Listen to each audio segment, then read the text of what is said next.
तीर्थक्षेत्र तुळजापुरात फेरफटका मारला तर जवळपास प्रत्येक घरावर देवीचे पुजारी असा बोर्ड हमखास पाहायला मिळतो। भाविक भक्त आणि तुळजापुरातले पुजारी यांचं नातंही पिढ्यानपिढ्या जोपासलं जातं। पुजाऱ्यांच्या घरी असलेल्या जुन्या चोपड्यांमध्ये भक्तांच्या त्यांच्या पूर्वजांच्या पुरातन नोंदी आढळतात। भाविकांच्या निवासाची, जेवणाची, पूजाविधीची, नैवेद्याची व्यवस्था करण्याची अनोखी सेवा परंपरा तुळजापुरात आहे। आता यात्रेकरू म्हणजे कसं देवीला आलेली असते ती आणि त्यांची इच्छा असते की आपल्याला चांगल्या प्रकारे सेवा मिळावी, कारण ते समाधान वाटण्यासाठी आपण घरी आल्यानंतर काय करतो, त्यांना सगळी त्यांची जे पाहिजे ती त्यांची सगळी सोय करतो। आपण घरात गरम पाणी आंघोळीला मागितलं तर आंघोळीला गरम पाणी देतो, आतरायचं वगैरे गाद्या वगैरे देतो आपण, आणि जेवण खाणं हे तर सगळं करतोच त्यांची सोय। पुजारी कुटुंबातल्या महिलाच भाविकांना सेवा सुविधा पुरवतात, त्यांचा पाहुणचार करतात। जगदंबेची ही भक्ताची जी सेवा आहे ती जगदंबेची सेवा म्हणून आम्ही करतो, आणि हे भक्त आमच्या घरातून तृप्त होऊन गेलं की ती आम्ही जगदंबेच्या चरणी सगळी सेवा अर्पण करतो। विशेष महत्त्वाचं म्हणजे तुळजाभवानी मातेला पुरणपोळीचा नैवेद्य दाखवण्याची परंपरा आहे।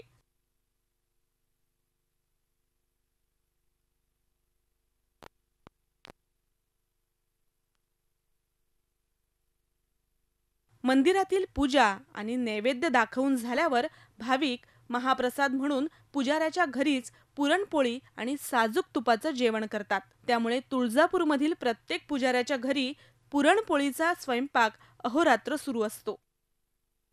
त्रास असा काय होत नाही, पण एवढंच की आम्हाला रोज असतात ना, भक्त रोज येतात आमच्या इथे, त्यामुळे आम्हाला सवय झालेली असते करायची, त्यामुळे फास्ट होतं आमच्याकडून। यात्रेकरांची सेवा करायला म्हणजे पहिल्यापासून चालत आले आणि त्याच्यामुळे आम्हाला हे पुढे करायला आवडेल आणि आम्हाला याच्यात आनंद पण मिळतो। याच्यापुढे आम्ही ही परंपरा चालू ठेवू। तुळजाभवानी देवीचा नैवेद्य आणि महाप्रसाद परंपरेमुळे इथली पुरणपोळी प्रसिद्ध झाली आहे, त्यामुळे त्याची मागणी प्रत्येक भक्त आवर्जून करतात। 200-150 लोक वगैरे येतात, एकाच वेळेला येतात, मग त्यांचं एवढा लवकर पुरण वाटलं जात नाही दुसऱ्या यंत्रावरती, त्यामुळे आमचं हे पारंपरिक पुरण यंत्र आहे, त्याच्यावरतीच आम्ही पुरण वगैरे वाटलं जातो, ते वेळ पण वाचतो आणि लवकर पण होतं। भक्तांच्या पूजा विधीप्रमाणे कधी पुरणपोळीचा, कधी भाजी भाकरीचा, तर कधी दही भाताचा नैवेद्य तातडीनं बनवून द्यावा लागतो। स्वयंपाकानंतर नैवेद्याचं ताट बनवण्याचं काम घरातील ज्येष्ठ महिला करते। तबकातील पोळी भाजीची रचना विशिष्ट पूजेप्रमाणे वेगवेगळी केली जाते। देवदर्शनला घेऊन जातात आम्हाला, त्यांनी घरचं सोयी देतात आपल्याला राहायला, आम्हाला सगळं व्यवस्था करतात त्यांनी। आम्हाला दर्शन दिल्यानंतर भोगी नारळ घालतात आम्हाला, परत देवळात नेऊन आम्हाला सगळं वटी भरतात आम्हाला। तर ते सगळं व्यवस्थित तेच करतात। मला काय करावे लागतात ना, ते फक्त घेऊन जातात, सगळे माझे नैवेद्य वगैरेचे सगळे व्यवस्था तेच करतात। इकडे राहायचं सोय, खायचं सोय, आणि ते काहीतरी प्रॉब्लेम असले तर ते काय करायचं काय नाही करायचं ते सगळे तेच सांगतात। भक्तांना या सगळ्या सुविधा सेवाभावी वृत्तीनं देण्यात तुळजापुरातील महिलांचा सिंहाचा वाटा आहे।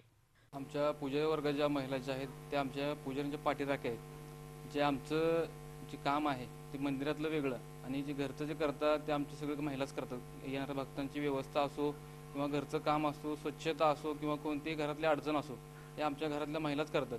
आणि हा जो सगळा गाडा आहे संसाराचा, हा सगळा आमच्या पूजा वर्गाच्या तुळजापूर शहरातल्या महिलाच करतात सगळं काम। तुळजाभवानी ही मातृशक्ती म्हणजेच नारी शक्तीचं प्रतीक आहे। तिच्या या भक्तांच्या सेवा सुविधेसाठी अहोरात्र राबणाऱ्या तुळजापूरच्या या घराघरातील कारभारणींच्या श्रमाचं मोल करणं अशक्य आहे। महेश पोद्दारसह bureau report, Zee media, Osmanabad. Zee 24 तास रहा एक पाऊल पुढे।